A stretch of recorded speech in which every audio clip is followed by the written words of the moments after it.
हरिः ओम मंगलमूर्तये नमः।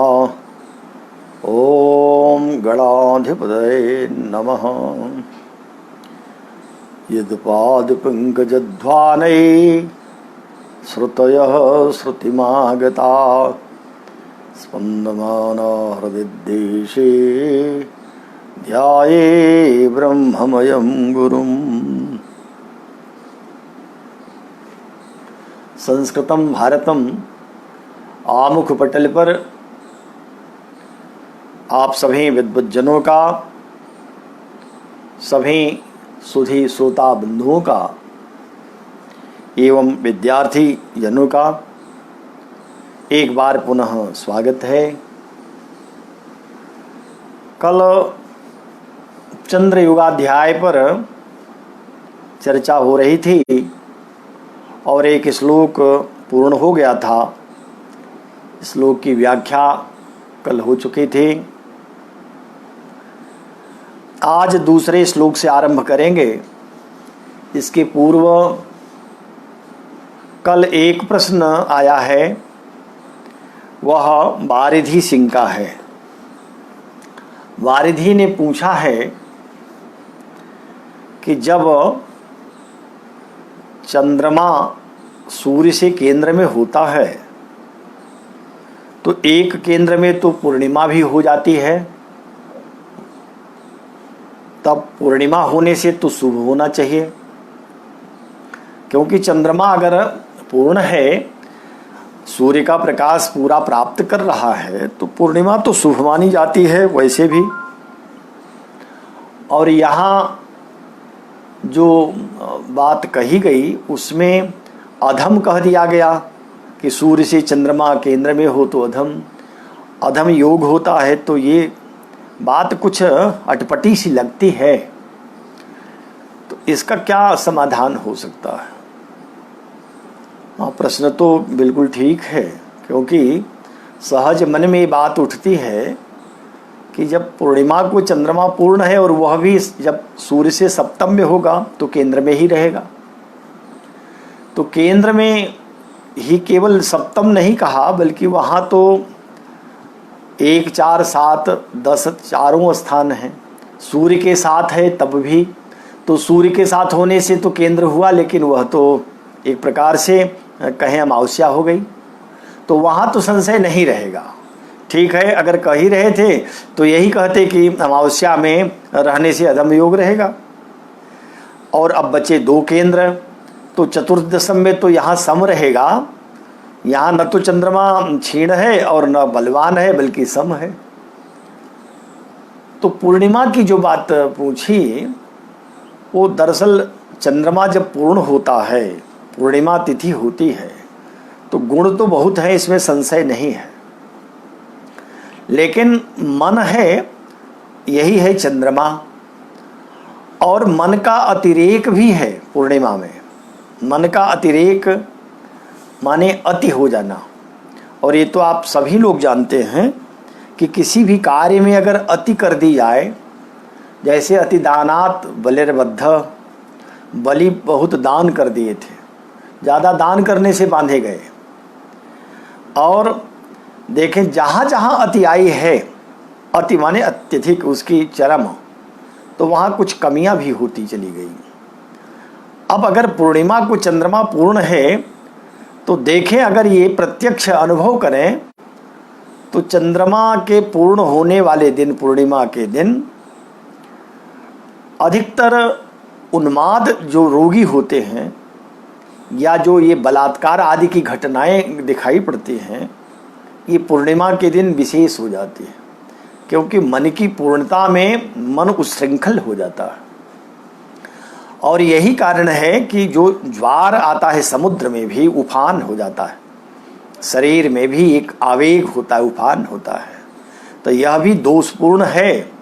और ये आचार्य की दृष्टि में चाहे तो चंद्रमा सूर्य के साथ हो या सप्तम में हो, दोनों स्थितियों में दोष होता है। जब सूर्य के साथ है तब उस समय विक्षिप्तों की संख्या बढ़ती है। अमावस्या में देखेंगे तो विक्षिप्त अधिक दिखाई पड़ेंगे, अमावस्या से एक आध दिन आगे पीछे तक ये दिखाई पड़ता है। और पूर्णिमा में व्यभिचार अधिक बढ़ जाते हैं, पूर्णिमा तिथि में लोगों में उन्माद की अधिकता होती है, तो वह भी दोषपूर्ण हो जाता है। हाँ, अगर वो सीमा में हो तब तो ठीक है। इसी तरह जब वो सम होगा तब तो दोष नहीं होने चाहिए, क्योंकि वो चतुर्थ दशम में भी तो रहेगा। पर जो एक सूर्य से स्थिति बन रही है, जैसे त्रिकोण की बनती है अथवा अपोक्लिम की बनेगी, तो उसमें जो प्रभाव पड़ रहा है वह तो बिल्कुल संतुलित प्रभाव रहता है, लेकिन यहाँ केंद्र में प्रभाव सूर्य से चंद्रमा का असंतुलित होने लगता है। इसलिए आचार्य ने ये बात कही। और ये अधम, मध्यम और वरिष्ठ कहा। तो देखेंगे जब जैसे केंद्र से दूरी होती जाती है, लेकिन फिर एक केंद्र से दूरी होगी दूसरे के समीपता आ जाती है, तब ये सूर्य का जो प्रभाव हो रहा है, यद्यपि आगे केंद्र में आने पर ही आपोक्लिम आएगा, आपोक्लिम जो होगा यही है वरिष्ठता का द्योतक। तो एक तो केंद्र से दूर हुआ लेकिन दूसरे केंद्र के समीप हुआ, तो दोनों का संतुलन बना करके ही आचार्य ने अधम और उत्तम कहा है। तो ये इसको ये नहीं समझना चाहिए कि अगर वो पूर्णिमा है तो सब अच्छा ही करेगा। पूर्णिमा के दिन कई चीज़ें निषेध की गई हैं, अगर मुहूर्त ग्रंथों को पढ़ेंगे तो वहाँ से पता चल जाएगा क्या क्या निषिद्ध है। एक कार्य नहीं, अनेक कार्य पूर्णिमा को निषिद्ध कर दिए गए, इसीलिए कि उस दिन मन का अतिरेक हो जाता है, सो उसको अधम आचार्य ने कहा है। अब ये एक श्लोक तो हो गया था, दूसरे श्लोक की ओर आइए। अगर अभी भी कोई संशय रह जाए तो लिखिए, फिर देखते हैं। हम जो समझ रहे हैं इसका अर्थ यही है कि वो जो बात कही है वो केवल आचार्य वराहमिहिर की ही देन नहीं है, इसके पूर्व के आचार्यों ने भी कहा। वो कहते हैं कि हमारे जो वरिष्ठ आचार्य हैं, वरिष्ठ जो ज्योतिर्विद हुए हैं, उन सब ने बात कही। इसलिए वहाँ से जो स्थिति बनती है वही कारण है। मैं जो समझता हूँ यही इसका मूल कारण है जो अधम कह दिया गया। अब देखें दूसरे श्लोक को, जिसमें चंद्रमा से एक योग और बना रहे हैं, अधियोग। तो इसमें अब चंद्रमा से पूर्णिमा भी आ जाएगी। देखेंगे जैसे सूर्य से पूर्णिमा सप्तम में आती है, वैसे चंद्रमा से सप्तम में शुभग्रह आने पर वो स्थिति बदल जाती है। अब इसको अधियोग में बता रहे हैं। दूसरे श्लोक को देखें।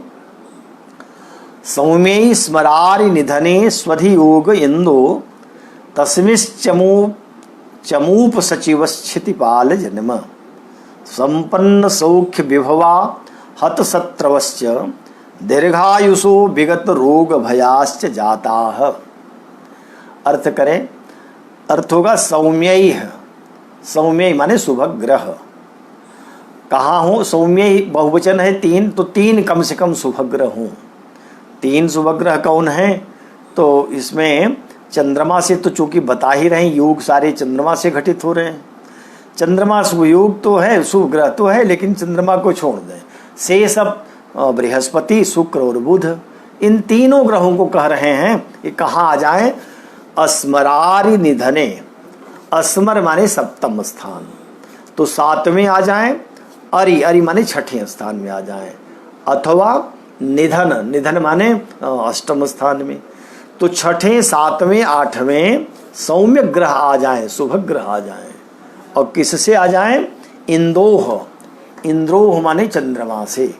चंद्रमा से अगर सौम्य ग्रह, तीन शुभ ग्रह छठे, सातवें, आठवें आ जाएं तो निधने स्वधि योग, अधियोग इंद्रोह। इसको चंद्रमा का चंद्राधियोग कहते हैं या अधियोग कहा जाता है। कब? जब चंद्रमा से छठे, सातवें, आठवें शुभ ग्रह आवें। पाप ग्रह रहेंगे तब नहीं, एक भी पाप ग्रह आएगा तब नहीं, कह रहे शुभ ग्रह ही होने चाहिए छठे, सातवें, आठवें।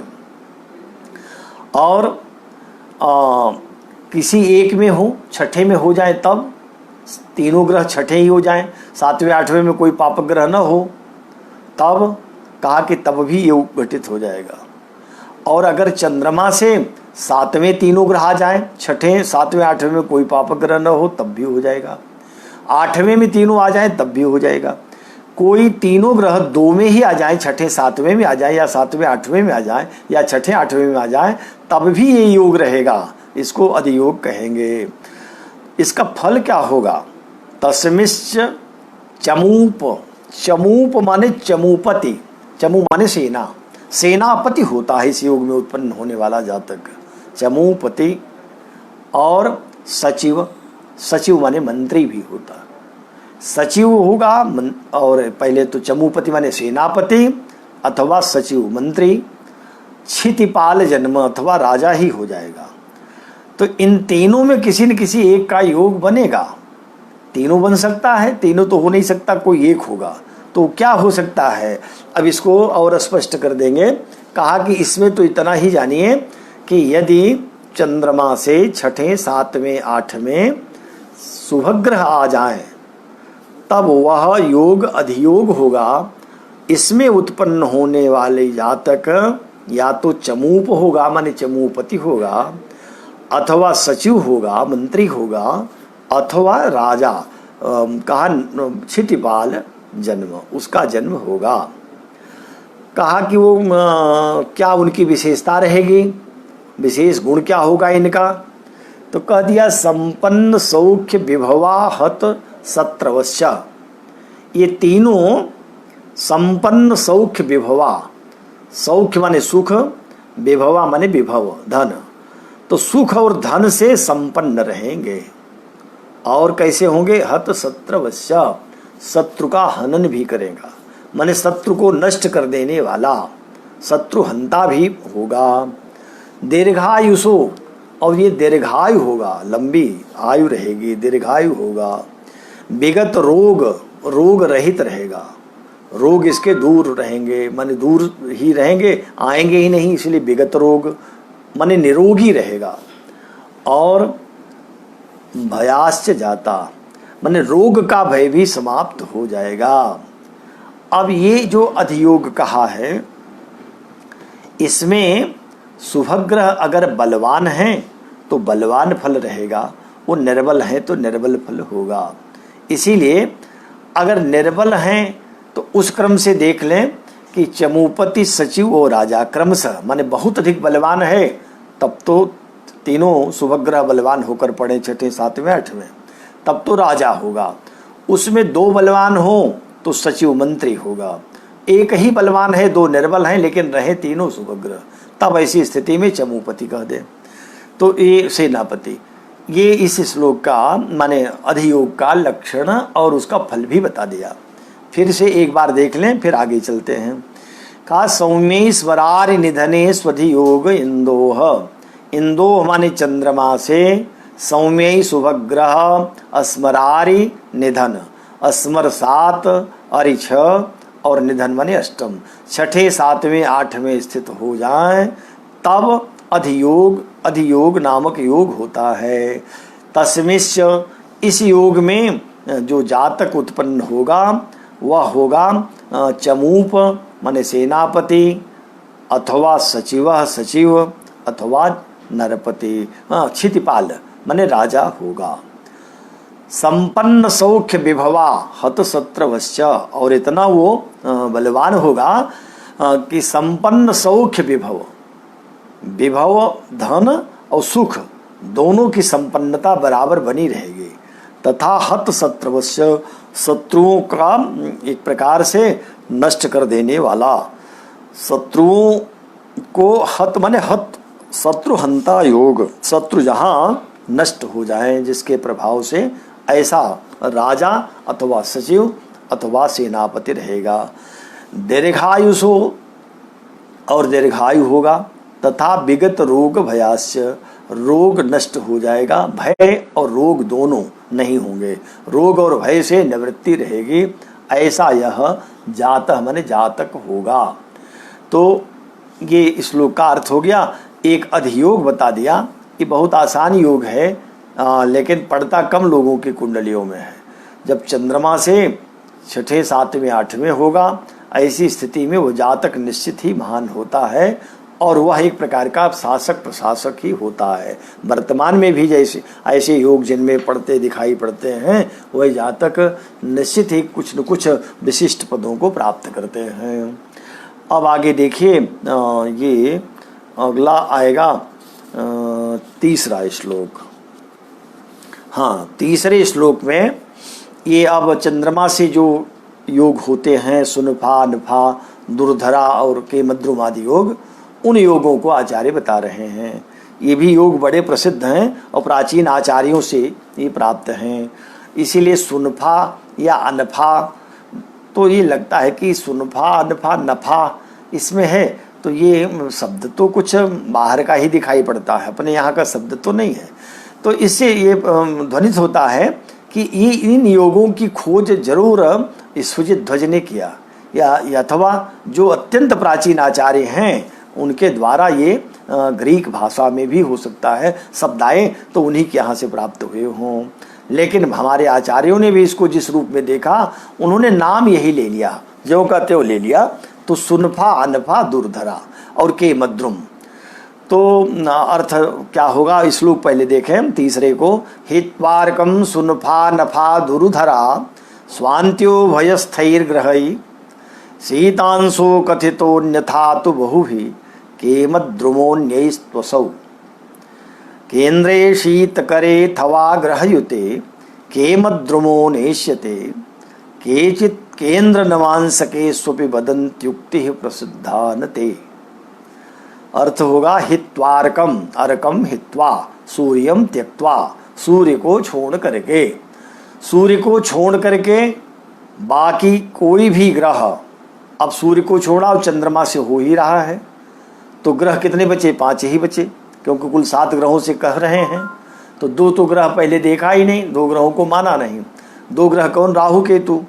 तो अब राहु केतु को छोड़ दिया तो बचे कुल 7 ग्रह। 7 में चंद्रमा से ये योग सब बताए जा रहे हैं, क्योंकि इस योग का नाम, अध्याय का नाम ही चंद्र योगाध्याय है। तो इसमें सूर्य को भी छोड़ दिया तो बचे 5 ग्रह। उन्हीं 5 ग्रहों से ये सारे योग बन रहे हैं। क्या है? हित्वार्कम, अर्कम हित्वा, सूर्य को छोड़ करके, सुनफा सुनफा, एक योग है उसका नाम है सुनफा। सुंदर नफा ही अर्थ समझे, माने अच्छा नफा माने लाभ होता है, यही भाव इतना ही है। लेकिन उसको कहने के लिए अर्थ कुछ और भी करेंगे, माने इसके और फल बताएंगे। तो सुनफा और दूसरा अनफा, सुनफा में जो आ है वही नफा से पूर्व में आ है, दोनों की संधि है, अनफा योग। और दुर्धरा, दुर्धरा योग भी, दुर्धुरा, कहीं दुर्धुरा कहा, कहीं दुर्धरा भी कहा, और कहीं दुर्धरा, दुर्धरा रू भी होना चाहिए, दुर्धुरा, और कहीं दुर्धुरा, कहीं दुर्धरा, ये तीनों शब्द मिलते हैं, तीनों प्रयुक्त हैं अन्य अन्य ग्रंथों में। इसलिए यहाँ बराहमीर तो सीधे र में भी ऊ की मात्रा और ध में भी ऊ की मात्रा, दुर्धुरा कह रहे हैं। ये जो दुर्धुरा योग है ये है, ये 3 योग इसी से बन गए। कैसे बन रहे हैं? सूर्य को छोड़ करके, तो कहा कि शीतांशो, दूसरी लाइन में शीतांशो माने चंद्रमा से, सूर्य को छोड़ करके, स्वान्त्यो भयस्थैर्ग्रहै, स्व माने दूसरे, स्व माने धन स्थान, तो धन स्थान से माने दूसरे स्थान में सूर्य को छोड़कर चंद्रमा से कोई ग्रह, 5 में से कोई ग्रह आ जाए तो सुनफा योग हो जाएगा। और कहा कि अंत्यो, अगर चंद्रमा से अंत्य माने 12 में कोई ग्रह आ गया, सूर्य नहीं होना चाहिए, तब वह अनफा योग हो जाएगा। और फिर कह दिया उभयस्थै ग्रहै, अगर चंद्रमा से दोनों ओर ग्रह आ गए, माने दूसरे भी आ गए और 12 में भी आ गए, तब वह योग हो जाएगा दुर्धरा, दुर्धरा योग हो जाएगा। क्या होगा इसका फल? क्या होगा? अभी कह रहे हैं कि अभी एक योग और बता रहे हैं, शीतांशो कथितो न्यथा, अन्यथा न तो दूसरे हैं और न 12वें है, और दोनों ओर फिर होने का कोई औचित्य ही नहीं है। दूसरे भी नहीं, 12वें भी नहीं, दोनों ओर भी कोई ग्रह नहीं है, तब क्या होगा? बहुभी केमद्रुमो न्यैस्त्वसौ, असौ इसको केमद्रुमो, केमद्रुम नामक योग कहते हैं। केमद्रुम 4 योग हो गए, सुनफा, अनफा, दुर्धरा और केमद्रुम। तो अगर एक भी ग्रह न दूसरे है न 12वें है, दोनों ओर तो होगा ही नहीं, तब जो है यह केमद्रुम नामक योग हो जाएगा। केमद्रुमो अन्यस्तु असौ, अन्य लोगों ने, सब ने इसको केमद्रुम कहा। कहते हैं कि ये इसका फल तो केंद्रे फल तो आगे कहेंगे, अभी इसी को समझा रहे हैं कि केंद्रे शीत करे थवा ग्रहयुते केमद्रुमो नेष्यते। केंद्रे शीत करे, चंद्रमा से केंद्र में, चंद्रमा स्वयं केंद्र में हो जाए, अथवा चंद्रमा से केंद्र में कोई ग्रह हो जाए, अथवा ग्रहयुते या चंद्रमा किसी ग्रह के साथ भी हो जाए। अकेले चंद्रमा को नहीं रहना है। चंद्रमा अगर अकेला है, उससे दूसरे बार हमें कोई ग्रह नहीं है, और चंद्रमा न तो केंद्र में है न चंद्रमा से कोई ग्रह केंद्र में है, तब जान लेना चाहिए केमद्रुम योग पक्का लागू हो जाएगा। अभी एक बात जो आचार्य ने नहीं कही है, वो अन्य आचार्यों ने बाद में उसको खोजा और कहा है। वो कहते हैं अगर चंद्रमा पर किसी ग्रह की दृष्टि भी हो जाए तब भी ये योग भंग हो जाता है, लेकिन यह आचार्य बराहमिहिर ने इसका जिक्र नहीं किया। वो बस इतनी बात कह रहे हैं कि केंद्रे शीत करे, शीत कर माने चंद्रमा केंद्र में हो। इसी से एक अर्थ और ध्वनित हुआ कि शीत कर केंद्र में हो, चंद्रमा केंद्र में, अथवा चंद्रमा से दूसरे भी ग्रह केंद्र में आ जाए तब भी, और अथवा ग्रहयुते, चंद्रमा किसी ग्रह के साथ हो जाए। किसी ग्रह के साथ होने पर भी केमद्रुम भंग होगा। तब क्या होगा? केमद्रुमो नेष्यते, केमद्रुम न इष्यते। अब केमद्रुम योग लागू नहीं होगा, नहीं रह जाएगा। तब का केचित केंद्र नवांश के स्वपि वदंती, केचित वदंती, कुछ लोग ऐसा कहते हैं।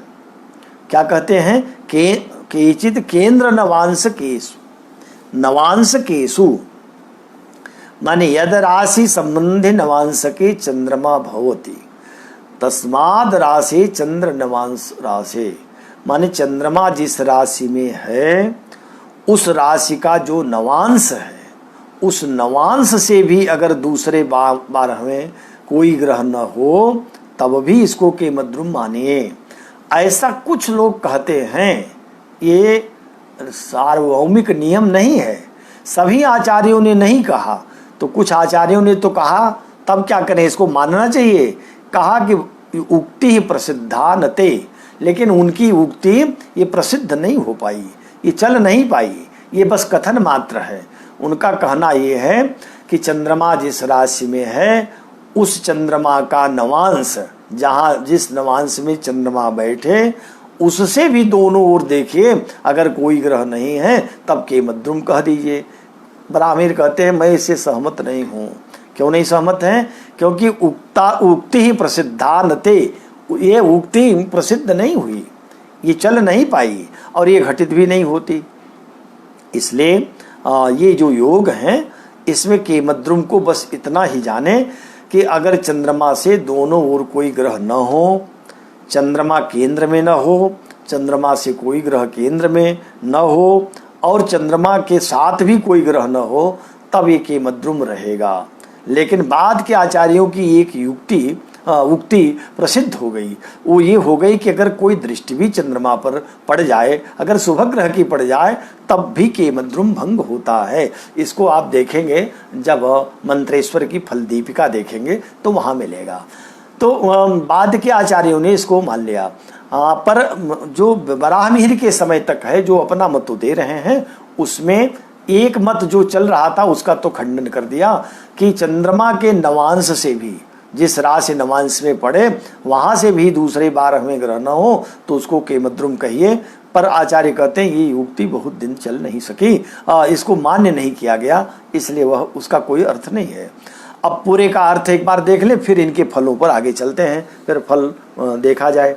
तो पहले बताया कि योग कैसे घटित होते हैं, इसको जाने। तो हित्वार्कम सुनफा नफा दुरुध्वरा स्वांत्यो भयस्थैर ग्रहै, शीतांशोह, शीतांशु माने चंद्रमा से, हित्वा अर्कम सूर्य को छोड़ करके, सुनफा स्व चंद्रमा से दूसरे, स्व माने धन स्थान में, धन स्थान को दूसरा स्थान, दूसरे स्थान में माने धन स्थान में सूर्य को छोड़कर कोई ग्रह पड़ा हो तो यह सुनफा योग होगा। और चंद्रमा से अंत्य 12वें कोई ग्रह हो सूर्य को छोड़ करके तो ये अनफा योग होगा। चंद्रमा से सूर्य को छोड़कर उसके दोनों ओर कोई भी ग्रह हो, चाहे पाप चाहे शुभ, तब ये दुर्धरा योग होगा। और कहा कि अन्यथा तो बहु भी केमत ध्रुवो, अन्यथा नहीं तो न तो चंद्रमा से दूसरे न 12वें, दोनों ओर कोई ग्रह नहीं है, ऐसी स्थिति में केमत ध्रुवो न्ययस्त्वसौ, केमत ध्रुव योग कहते हैं।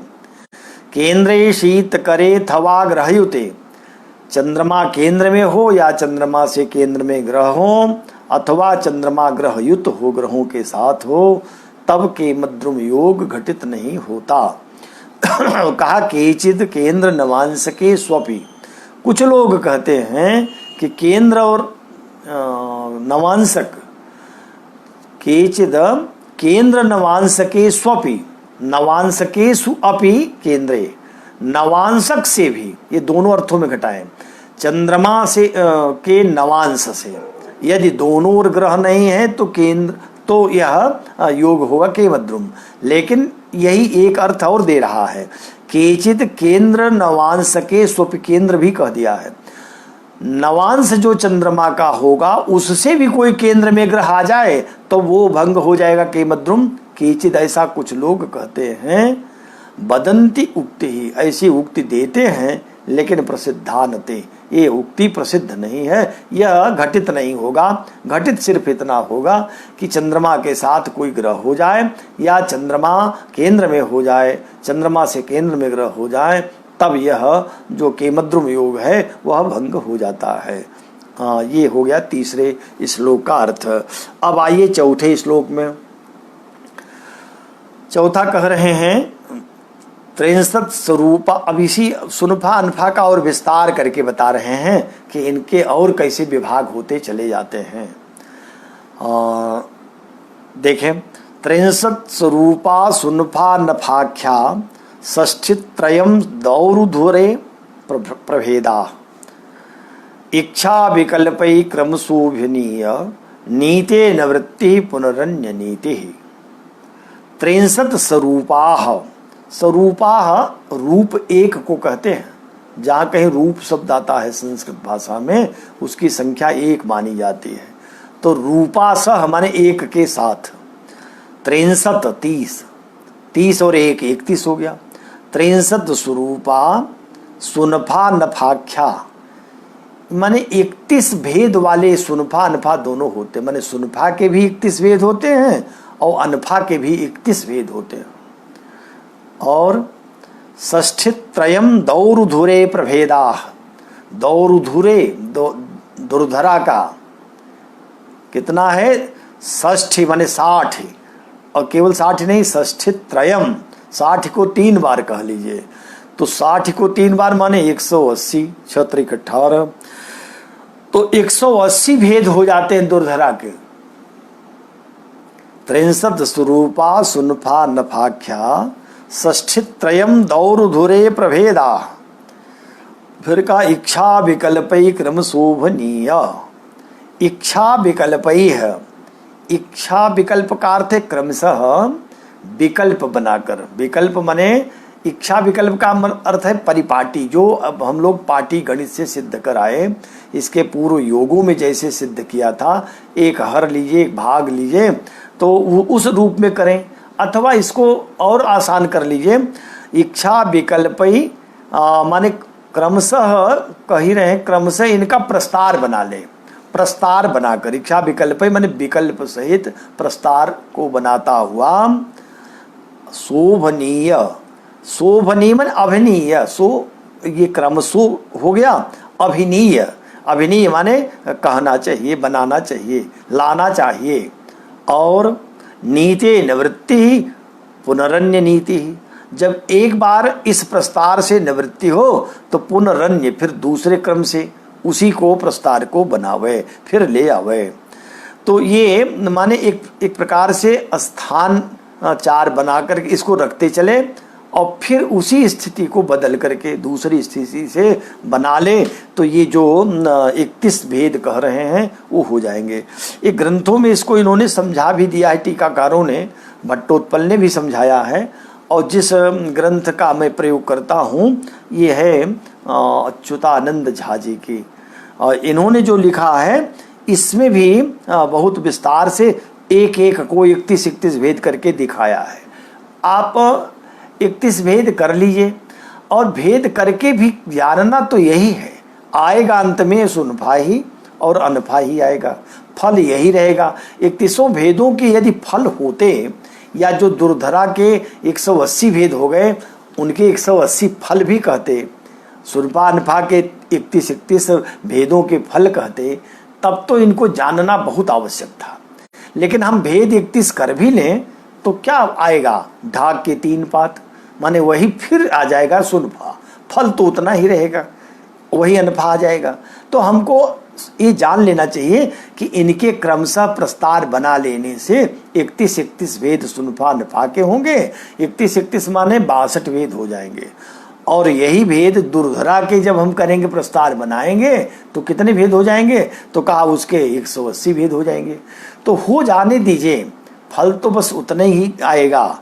इसलिए हम लोगों को सुनफा अनफा जानते रहना है, दुर्धरा जानते रहना है, केमद्रुम भी जानते रहना है। केमद्रुम कैसे भंग हुआ इसको भी जाने, और इनका फल क्या है इसको भी जानिए। हाँ, अगर आपको इसकी इच्छा ही हो कि नहीं हम भेदों को जानेंगे, क्योंकि भेद जानने से ही हमको ज्ञान तो रहेगा, अच्छा रहेगा, तो इन्हीं ग्रंथों में ये भेद एक एक करके समझा दिया गया है, उसको समझ लीजिए, वहीं से भेद का ज्ञान आपको हो जाएगा। प्रस्तार बना करके समझ लीजिए। कहिए तो हम एक आध सुना दें, करें जिस संख्या तक के भेद बनाना हो उस संख्या से लेकर 1 तक उल्टे अंक लिखने चाहिए, वही भाग और हर जो कर रहा था।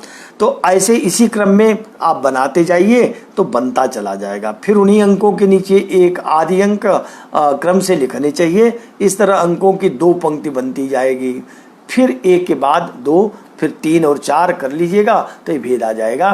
अब इन सब भेदों को जानने की आवश्यकता है, इनका परिणाम कुछ नहीं है। तो जब फल ही नहीं है तो बस वही है जैसे गणित ज्योतिष में गणित करके आकाश तो नाप लेंगे, लेकिन आकाश नापने से मिलेगा क्या?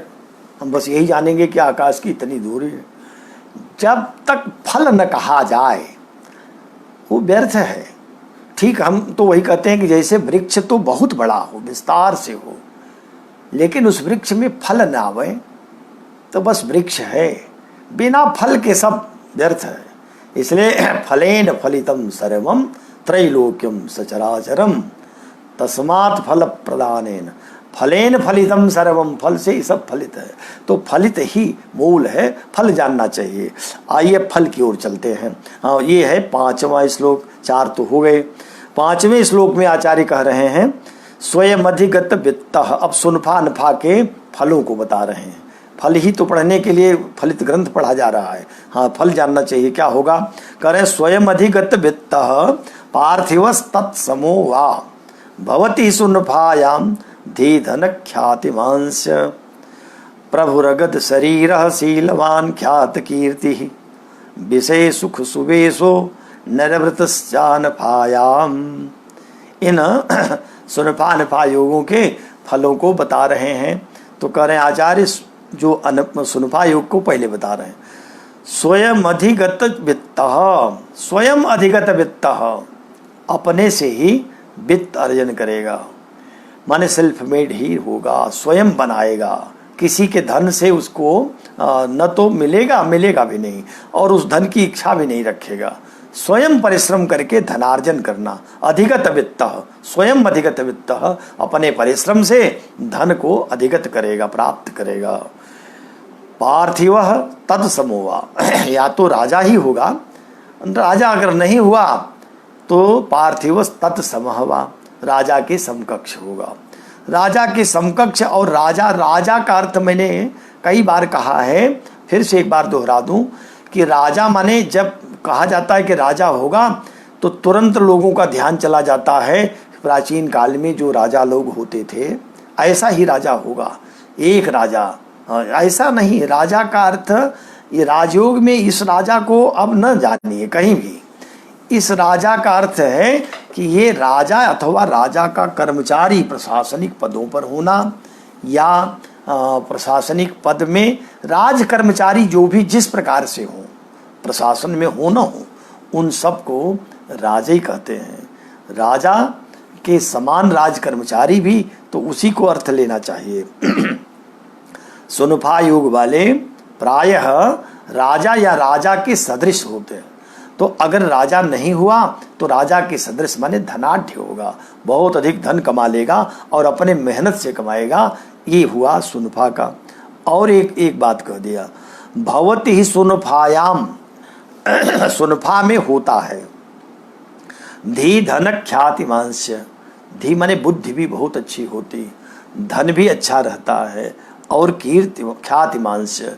ख्यातिमान माने कीर्तिमान, जिसकी कीर्ति दिग दिगंत तक फैले।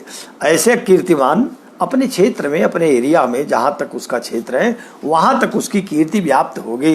राजा हो गया तो बहुत विस्तार हो जाएगी। तो स्वयं एक बस सुनफा का फल हो गया। कैसा होगा? स्वयं अधिगत वित्त, स्वयं से धन कमाएगा। पार्थिव राजा या राजा के समकक्ष, पार्थिव तत्समोवा उसके समान होगा। भवती सुनफायाम, सुनफा योग वाला होता है धी धन ख्याति मांस, बुद्धि धन और ख्याति प्राप्त करने वाला होता है। प्रभु रगद, अब अनफायाम, अनफा का योग बता रहे हैं। इसका फल, अनफा तो जान ही गए, अब इसका फल क्या होगा? तो कहा प्रभु रगद शरीर शीलवान ख्यात कीर्ति। प्रभु माने समर्थवान, स्वामी, स्वामी माने मालिक। तो प्रभु स्वातंत्र मापन्ना, प्रभु उसी को कहते हैं जो सर्वतंत्र स्वतंत्र रहता है, माने एक प्रकार का स्वामी मालिक। और अगध शरीर, अगध माने अविद्यमाना गदाह रोगाह यस्मिन तत्, माने जिसमें रोग नहीं रहते, निकल गए हैं रोग जिससे, जिसमें रोग है ही नहीं। अनफा वाले निरोगी होते हैं, ये जाने। प्रभु रगद शरीर शीलवान, और शीलवान होता है। शील क्या होता है? दम विनयाद गुणैर युक्ता, जिसमें इंद्रियों को दमन करने की सामर्थ्य है, मन को रोक लेना चाहिए। मन को रोकने की सामर्थ्य मन या बुद्धि को, चित्त को, ये सब में नहीं पाई जाती। ये बहुत बड़ी बात है, इसी को शीलवान कहते हैं। ये एक प्रकार से ब्रेक, सही समय पर ब्रेक लगाने वाले। अपने हृदय का भी ब्रेक होता है। हम मन तो चल पड़ा लेकिन ब्रेक लगा लिया, ये जो कला है, बड़ी बात है। ये साधना से आती है और ये जन्मांतर से आती है, किसी किसी में आती है। इंद्रियों का संयम यही तो शील है। और इतना ही नहीं है, विनय आदि गुण भी होने चाहिए। विनय माने विनम्रता आदि जो गुण होते हैं उसको शीलवान कहते हैं। तो ये शीलवान भी होता है। 12वें चंद्रमा से ग्रह देखकर घबराइए मत की, तो 12वें तो बहुत अच्छा नहीं है। 12वां स्थान सदैव खराब नहीं है। चंद्रमा से 12वें शुभ ग्रह हो चाहे पाप ग्रह, अगर अनफा योग है तो एक तो समर्थवान होगा, प्रभु होगा, अगध शरीर रहेगी, निरोगी शरीर रहेगी, शीलवान होगा और ख्यात कीर्ति, इसकी भी कीर्ति बहुत हो गई। तथा विषय सुख सुवेश, विषय सुख से युक्त रहने वाला, विषयों से सुख प्राप्त करने वाला। और सुवेश, सुवेश माने सुंदर वेश वाला, सुंदर वेशभूषा धारण करता है। सुंदर वेश हो और सुंदर उसके आचरण भी हो तब तो ठीक है। वेश तो बहुत सुंदर बनाया लेकिन उसका आचरण गड़बड़ है तब वो व्यर्थ वेश है। अनफा वाले ऐसा नहीं करते। वो क्या है ना कि तुलसी देख सुवेश भूल ही मूढ़ न चतुर नर। तुलसीदास जी कहते हैं सुवेश देख करके कभी कभी जो मूढ़ जन है भूल जाते हैं, लेकिन चतुर लोग वेश देख करके विचलित नहीं होते, नहीं उसका सम्मान करते हैं, केवल वेश का नहीं करते। तुलसी देख सुवेश भूल ही मूढ़ न चतुर नर। कहा कि कैसे? कहा देखो सुंदर केकी पेखु, केकी माने मयूर, मोर, उस केकी की ओर देखिए, मोर की ओर, उसके पंख कितने सुंदर हैं, कैसे सजे हुए हैं। पंख फैलाता है तो लगता अद्वितीय पक्षी है, ऐसा तो कोई दूसरा पक्षी होगा नहीं, वस्तुतः है भी। तो वो है तो बहुत सुंदर पंख है, बहुत सजा हुआ है, कितना सुंदर वेशभूषा बनाया है। तुलसी देख सुवेश भूल ही मूढ़ न चतुर नर, सुंदर केकी ही पेखु। और ये वचन तो बिल्कुल अमृत ही बोलता है, वचन सुधासम, लगता है कि उसकी आवाज निकली के हृदय को छू गई। वचन सुधासम, लेकिन बस दिक्कत क्या है, असन अहि, एक खाता सांप है।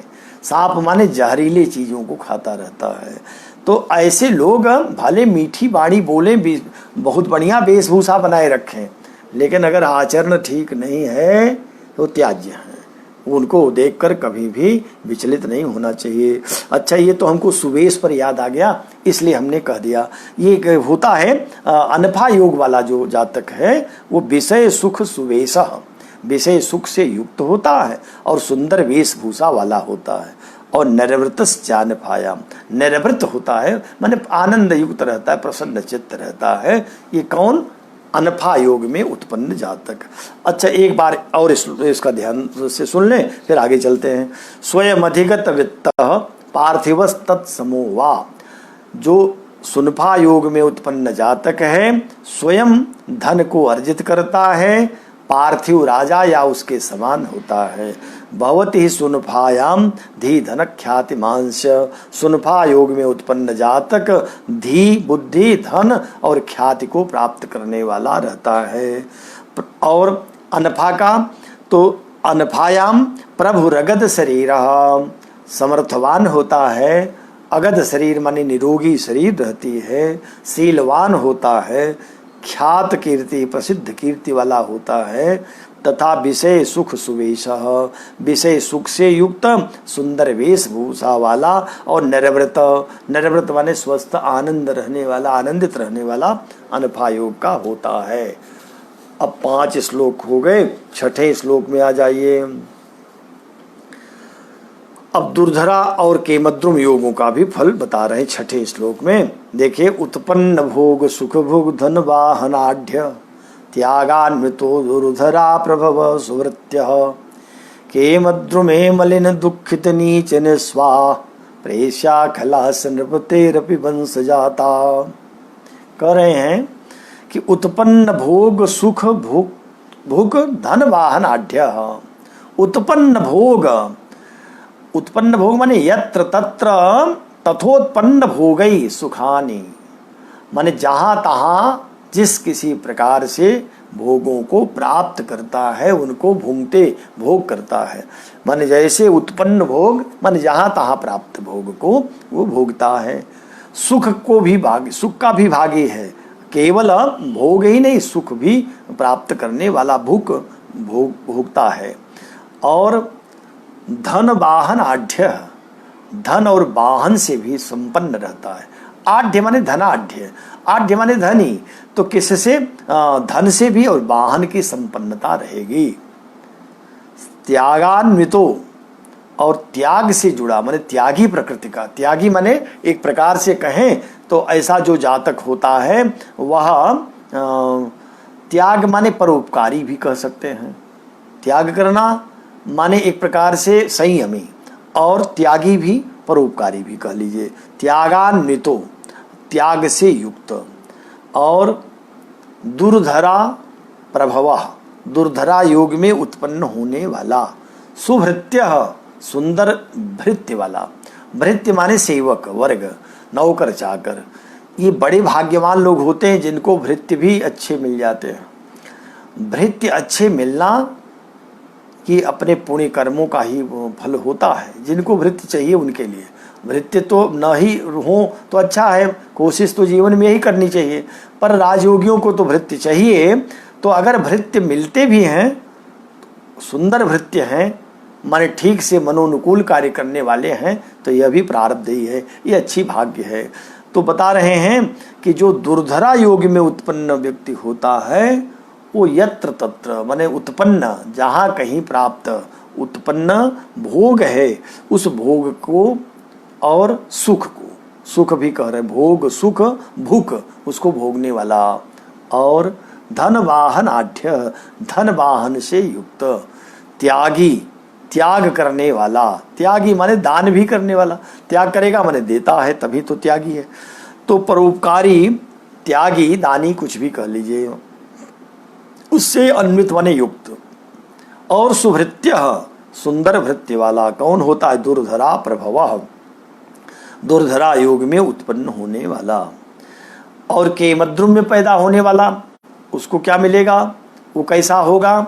तो कहा केमद्रुमे मलिन दुखित नीच निस्वाह। केमद्रुम योग वाला मलिन होता है, मलिन म्लेच्छ की भांति रहता है, मैले कुचैले वस्त्र भी पहने और वैसे रहे, और दुखित, हमेशा दुखी रहता है, कोई न कोई संकट बना ही रहता है। नीच, नीच माने निम्न कार्य करने वाला, और निस्व, निस्व माने धन, निस्व माने निर्धन, निर्धन भी होता है। प्रेस्याह माने दास का कार्य करने वाला, मजदूर वर्ग में प्रायः देखा जाता है। प्रेस्या, खलास्य, और खल, खल माने दुष्ट प्रकृति का। नृपते रपि वंश जाता, अगर राजा के वंश में भी उत्पन्न हुआ हो, राजवंशों में उत्पन्न होने वाला भी वह दुष्ट भी होगा। प्रेष्य, दास वृत्ति करने वाला। नेस्व, निर्धन, और नीच, दुखित, मलिन होता है। कौन? जो केमद्रुम योग में उत्पन्न होता है। तो केमद्रुम योग में उत्पन्न होने वाला कैसा होगा? केमद्रुमे मलिन दुखित नीच निस्वा, प्रेष्या खलांश नृपते रपि वंश जाता। पूरे का एक बार श्लोक का अर्थ सुन लें, फिर आगे चलें। फिर कहा कि उत्पन्न भोग सुख भुग धन वाहन आढ्य, जो कहा दुर्धरा योग में उत्पन्न होगा। दूसरी लाइन में है कि त्यागान्वितो दुर्धरा प्रभवा, दुर्धरा योग में उत्पन्न जातक उत्पन्न भोग सुख, जहां तहां प्राप्त होने वाले भोगों को और सुखों को भोगने वाला, तथा धन वाहन आढ्य, धन वाहन से संपन्न। पुनः त्यागान्वितो, त्याग युक्त, त्याग माने त्यागी प्रकृति का, माने दानी, दाता भी होगा। और दुर्धर सुभृत्य, सुंदर भृत्य वाला, अच्छे नौकर वाला, नौकर माने सेवक अच्छे मिले। केमद्रुमे, ये तो हो गया दुर्धरा का। अब केमद्रुम का फल, केमद्रुमे, केमद्रुम वाला मलिन, दुखित, नीच और निस्व, धन रहित। प्रेष्य, प्रेष्य माने दास वृत्ति करने वाला। खलास्य, और दुष्ट प्रकृति का। वो कैसा हो? चाहे जितने बड़े कुल में क्यों न पैदा हुआ हो। कह दिया नृपते रपि वंश जाता, अगर राजवंश में उत्पन्न हुआ, राजा के यहाँ भी पैदा हुआ राजकुमार ही क्यों न हो, वो अभी ये सब करेगा, उसमें भी ये सारी चीजें आ जाएंगी अगर केमद्रुम बना रह गया तो। छठा हो गया। अब सातवें में आइए, सातवें श्लोक को देखें। प्रोत्साह शौर्य धन साहसवान महीज, सौम्य पटु सुवचनो निपुण कलासु, जीवोर्थ धर्म सुख भृग नृप पूजितस्य, कामी भृगुर बहुधनो विषयोपभोक्ता। ये जो सुनफा नफा योग बताया है, इसमें 5 ग्रहों से योग बनता है। तो 5 ग्रह में अगर सुनफा बने चाहे अनफा बने, चंद्रमा से मंगल दूसरे हो या चंद्रमा से मंगल 12वें हो, उससे जो योग होंगे अब क्रम से 5 ग्रहों को बता दे रहे हैं। ये 7वें और 8वें श्लोक में है। तो 7वें श्लोक को देखिए। प्रोत्साह शौर्य धन वाहन वान महीज, महीज माने मंगल, मही से उत्पन्न हुआ इसलिए महीज कहते हैं। मंगल यदि चंद्रमा से दूसरे अथवा 12वें हो तब क्या होगा? प्रोत्साह शौर्य धन साहसवान।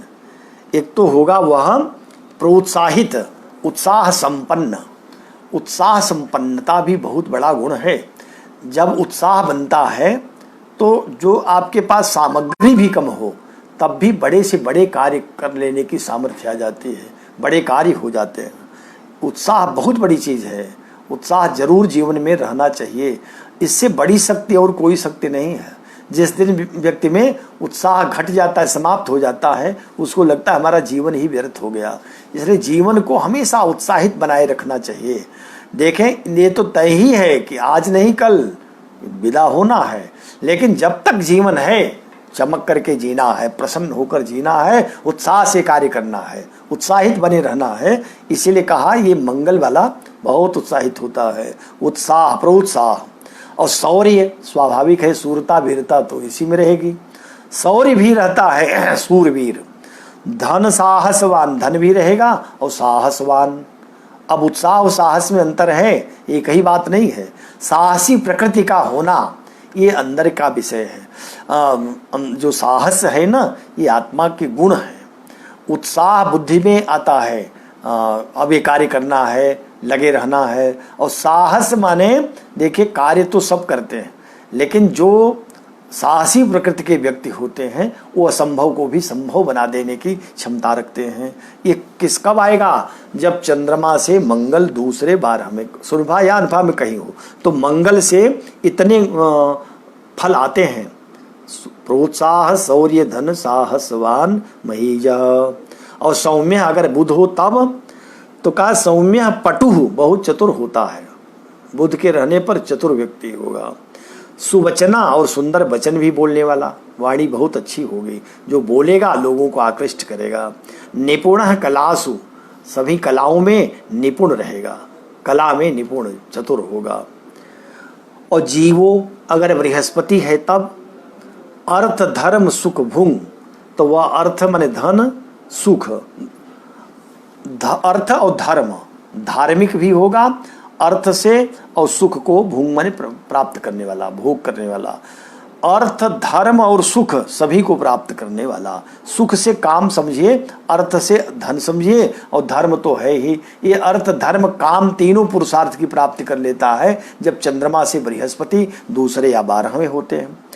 और नृप पूजितस्य, ऐसा व्यक्ति राजा से पूजित भी होता है। राजा इसका आदर सम्मान भी करता है, क्योंकि धार्मिक है तो निश्चित ही आचरण भी अच्छे हैं।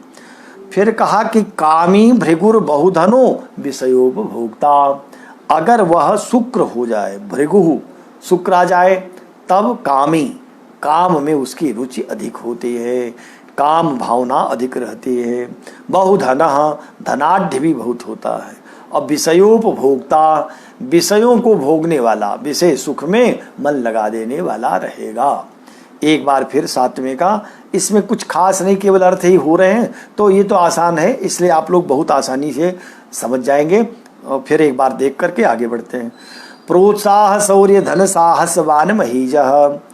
महीज माने मंगल चंद्रमा से अगर योग बनावे तो उत्साहित, शौर्य, शूरवीर, धनवान, साहसवान होता है। और यदि सौम्य बुध हो तो पटु, चतुर, सुवचना, सुंदर वचन वाला, निपुण कलासु, कलाओं में निपुण होता है। जीव अगर बृहस्पति हो तो अर्थ धर्म सुख भुंग, अर्थ धर्म सुख को भोगने वाला। नृप पूजितस्य, राजा के द्वारा पूजित होता है। कामी भृगु अगर शुक्र हो तो कामी होगा, बहुधन, धनाढ़ होगा। और विषयोपभोक्ता, विषयों का भोग करने वाला रहेगा। ये 7 श्लोक हो गए। अभी एक श्लोक और शनि को भी कर लें, अगर वो अब तो हो नहीं पाएगा 9वां, लेकिन ये जो आगे 9वां है, 8वें को देख लीजिए, जल्दी जल्दी देख लेते हैं, अभी 5 मिनट है, हो जाएगा। का पर विभव परीक्षदोपभोक्ता, रवितनयो बहुकार्यकृत गणेश, अशुभकृत उडपोन्हि दृश्य मूर्ति गलित तनुश्च शुभो न्यथान्य दुह्यम उह्यम। पर विभव परीक्षद, अब बचा कौन? शनि बचा है, रवि तनयः। तो शनि अगर चंद्रमा से योग बनाए दूसरे या 12वें हो, तब क्या होगा? पर विभव, दूसरे के विभव माने धन को, और परीक्षद माने कपड़ा जो पहनते हैं उसको परीक्षद कहते हैं। तो दूसरे का धन, दूसरे का वस्त्र का उपभोक्ता, उसको भोगने वाला होगा। दूसरे के द्वारा प्राप्त जो उसके द्वारा है उसका धन और वस्त्र, इसको शनि वाला प्राप्त कर लेता है, उसका उपभोग ये करता है जिसके चंद्रमा से दूसरे या 12वें शनि होता। बहुकार्यकृत गणेश, बहुत कार्य करने वाला होता है, कार्य अधिक करता है। गणेश गणानाम ईशः, जो गणों का माने समूह का स्वामी होता है उसको गणेश कहते हैं। तो माने बहुत सारे लोगों का, बहुत सारे कार्य से नहीं, गण माने लोगों का समूह, गणानाम माने कई लोग, इसी से गणतंत्र है ना। तो जो बहुत लोगों का ईश हो जाए, तो माने जैसे ग्रामाधिपति, पुराधिपति, नगराधिपति जो होते हैं ना, वो प्रायः शनि वाले होते हैं। गणेश होता है माने गणों का ईश होता है, और गण माने वो शंकर जी वाले गण नहीं, ये गण माने लोगों का समूह, लोगों के समूह को गण कहते हैं, उसका ये स्वामी होता है। और अशुभकृत उडपोन्हि, अन्य माने दिन में, अशुभ कृत उडपः, उडुप माने उडुप कहते हैं चंद्रमा को, उडुपति ही इति उडुपः, जो चंद्रमा है वह अशुभ कृत, अशुभ करता है। कब यह शुभ करेगा? दृश्य मूर्तिर गलित तनुश्च शुभो अन्यथा अन्यदुह्यम। दृश्य मूर्ति माने दृश्य चक्रार्ध, और अदृश्य मूर्ति माने अदृश्य चक्रार्ध। अब दृश्य चक्रार्ध क्या है?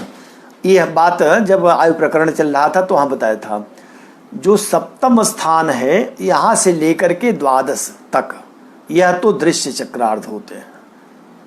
और जब लग्न से छठे से लग्न तक जाए तो ये हो जाएगा लग्न से छठे तक अदृश्य चक्रार्ध, सप्तम से द्वादश दृश्य चक्रार्ध। जहाँ सूर्य दिन में दिखाई पड़ते हैं ये सब दृश्य है। जैसे लग्न में रहेंगे तो दिखाई पड़े, जब दूसरे जाएंगे 12 में तब सूर्य बने रहेंगे, दशम में तो मध्याह्न होगा, एकादश में अपराह्न हो जाएगा, एकादश नहीं, हाँ एकादश और द्वादश में तो दिन ही है, और दशम में मध्याह्न, और जब अष्टम में आएंगे नवम में तो वो अपराह्न होगा, अष्टम में भी अपराह्न अब सायंकाल बेलाई और सूर्यास्त हो जाता है जब अष्टम सप्तम में आते हैं। इसको दृश्य चक्रार्ध कहते हैं। तो दृश्य चक्रार्ध में अगर चंद्रमा हो, अन्य माने दिन में जन्म हो, दिन का जन्म हो, और चंद्रमा 7वें से लेकर के और बैठा हो 12वें तक कहीं, तब ऐसी स्थिति में अशुभ कृत, तब वह फल अशुभ हो जाएगा। जो चंद्रमा का फल रहेगा शुभ फल नहीं करेगा। दृश्य चक्रार्ध में हो, दिन का जन्म हो, चंद्रमा अशुभ दृश्य चक्र में हो, तब फल अशुभ रहेंगे। और कहा गलित तनुष्य, गलित तनु माने चंद्रमा ही होता है, इसी का शरीर गलता है माने क्षीण होता जाता है। तो गलित तनुष्य माने वही चंद्रमा अगर अदृश्य मूर्ति में हो, अदृश्य चक्रार्थ में हो, दिन का जन्म हो, तब शुभ रहेगा। इसी को उल्टा कर लीजिए, अगर चंद्रमा दृश्य चक्रार्थ में हो, रात्रि का जन्म हो, तब शुभ होगा। और इसको ठीक यही उल्टा कर दीजिए कि अगर वह चंद्रमा दिन में हो और वह दृश्य की जगह अदृश्य चक्रार्थ में आ जाए, तब वह फल शुभ हो जाएगा। इसी को यहाँ समझाया, अशुभ कृत उडपोन्हि दृश्य मूर्ति ही, अगर चंद्रमा दृश्य चक्रार्थ में है, दिन का जन्म है, तो फल अशुभ रहेगा, अशुभ माने क्षीण हो जाएगा। और वही अगर अदृश्य चक्रार्थ में है, दिन का जन्म है, तो शुभ रहेगा। यही रात्रि की बात हो और चंद्रमा दृश्य चक्रार्थ में रहे तो शुभ फल रहेगा। और इसका उल्टा कर दीजिए, वो अगर दृश्य चक्रार्थ में आ जाए रात्रि में, और वह क्या कहते हैं कि अदृश्य में आ जाए और रात्रि हो, तब वह शुभ फल करेगा। शुभो अन्यथा अन्य दोह्यम, इस प्रकार से इनका शुभ अशुभ फल चंद्रमा का होता है, इसको जानना चाहिए। कहा अन्यथा अन्य दोह्यम, अन्य दोह्यम, अन्य दोह्यम माने स्वबुद्धिया विकल्पनीयम, अपनी बुद्धि से विकल्प बनाइए, अपनी बुद्धि से ऊहा पोह करके जानिए, ऊह कर लीजिए, विकल्प बनाइए कि हाँ अच्छा ऐसा हुआ।